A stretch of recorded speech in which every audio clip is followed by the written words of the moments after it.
What's going on, everyone? So yesterday I was talking to a fellow lean maniac, and they had a really good question. Said, Brian, what is it exactly you do at Tennessee Cheesecake?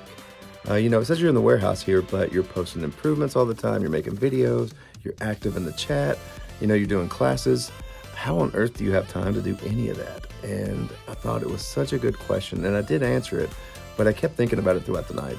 And I thought it would make a really good, inspiring video for someone who may have plateaued in lean, or someone who is trying to explain the benefits that improvements can have on your job.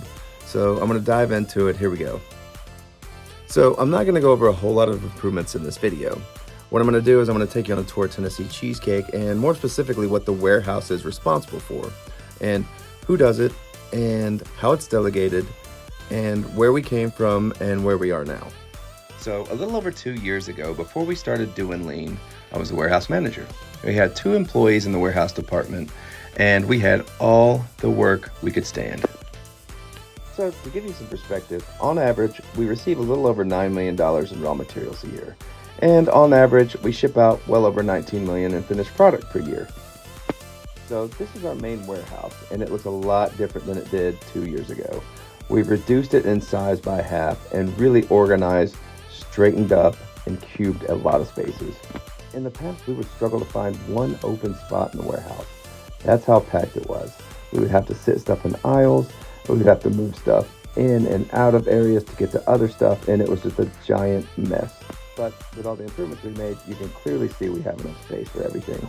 And with Kanbaning, you have enough space when you reorder the item, because that certain spot is located to that certain item. So the warehouse used to pick for production, specifically pick raw materials. So say production needed 10 bags of gram, we would go out to a slot, pick the 10 bags of gram, take it to production. And no matter if production used it or not, the extra would be returned to warehouse, and then we would have to return it out into the racking. Talk about waste. It took one person almost all day just to do the picks for packaging and baking. But now, with some improvements on how we consume items in our system, we have moved most of the items into baking, and it's easily accessible for our team. And now with everything being Kanban, the warehouse's job is just to restock these items when needed. Just-in-time raw materials for our production team.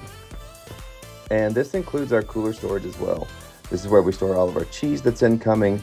We have it Kanban, we have items that are safety stock in here, and the warehouse's job, again, is just to replenish and have just-in-time product for what production needs without picking down to the case and creating so much waste and so much extra time for a person to do that work. And now this is going into our packaging storage. And we had to do the packaging room the same way we did the baking room. We had to pick every single order for what we were producing that day. The boxes, the papers, the shrink film, all of it. And now we have it Kanban in such an easy way. Production gets what they need when they need it, and it is super easy. And again, the warehouse job is much the same as it is in the baking room. We replenish when we get down to the Kanban card. So going into this area here is the bulk of the boxes that we use. So we've got them in rows. They're down stacked, very easy to grab right outside of packaging room.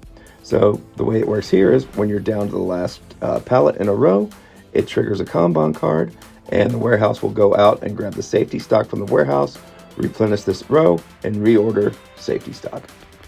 Okay, so now on the finished product. We have 3 freezer trailers that we use for storage of finished product, and also 2 large freezers in the facility that's used for housing overflow, and then also our racks from production for the day. And freezer space was so premium, we used to have one employee that just moved items and made room all day in the freezers. We were overproducing so much finished product that it was such a burden to find a spot for these until they got moved out. But now we have huge gains by adjusting our schedule just a little bit to make just-in-time production. And we rarely have to use the big freezers and rarely fill up our 3 trailers. All right, guys, so that's a very simplistic rundown of warehouse responsibilities, okay? You got a little bit of history, and you can see kind of what we store and what we ship out. So we went from 3 employees who were working 12, almost 13-hour days every day, all year. And we could barely keep our head above water. How many employees do you think we have now? Me, 1. got one warehouse employee. How much are we shipping out? Still shipping out a little over 19 million. How much are we bringing in? Still a little over 9 million. So how do we do that? Improvements.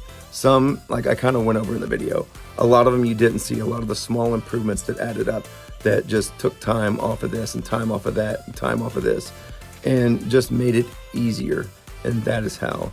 So you guys, it works. Do the improvements, make the improvements, keep on the path, and it will show you huge gains.